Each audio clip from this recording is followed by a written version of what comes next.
പണ്ട് സ്കൂളിൽ പഠിക്കുന്ന കാലത്തെ എനിക്ക് ഏറ്റവും ഇഷ്ടമുള്ള പീരീഡ് ഡ്രോയിങ് പീരീഡ് ആയിരുന്നു കേട്ടോ. അന്ന് സാറ് ബോർഡിൽ വരച്ച പല പടങ്ങളും ഇപ്പോഴും മനസ്സിൽ കിടപ്പുണ്ട്. ഇപ്പം ഞാൻ ഈ വരയ്ക്കുന്നത് ഒരു ചെറിയ ടോപ്പിൻ്റെ ഫ്രണ്ടിലെ കുറച്ച് എംബ്രോയ്ഡറി വർക്കിന് വേണ്ടിയിട്ടുള്ള ചെറിയ ഡിസൈനാണേ. മനസ്സ് വിശാലമാണെങ്കിലും മേശ വിശാലമല്ലാത്തത് കൊണ്ട് നമ്മൾ താഴെ തുണി വിരിച്ചിട്ട് അതിനകത്ത് ഫ്രണ്ടിൽ കുറച്ച് വർക്കുണ്ടേ, അതുകൊണ്ട് അതെല്ലാം വരച്ച് സെറ്റ് ആക്കുവാണ് കേട്ടോ.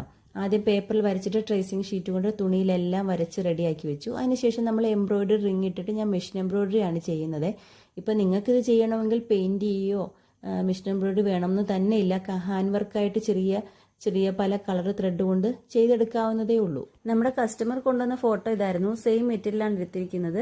ഇതിനകത്ത് മാറ്റം ചെറിയൊരു സ്ലീവും കൂടെ നമുക്ക് വരുന്നുണ്ട്. അപ്പോൾ ഫ്രണ്ടിൽ അത്യാവശ്യം കുറച്ച് സ്ഥലങ്ങളിൽ ചെറിയ ചെറിയ വർക്കുകൾ, ഫ്രണ്ടിൽ പ്ലീറ്റ്സും വരുന്നുണ്ട്. രണ്ട് സൈഡിലും താഴെ കുഞ്ഞു കുഞ്ഞു പ്ലീറ്റ്സും വരുന്നുണ്ട്. അപ്പം നമുക്ക് ഇതിൻ്റെ ഫൈനൽ റിസൾട്ട് ഒന്ന് കണ്ടു നോക്കിയാലോ.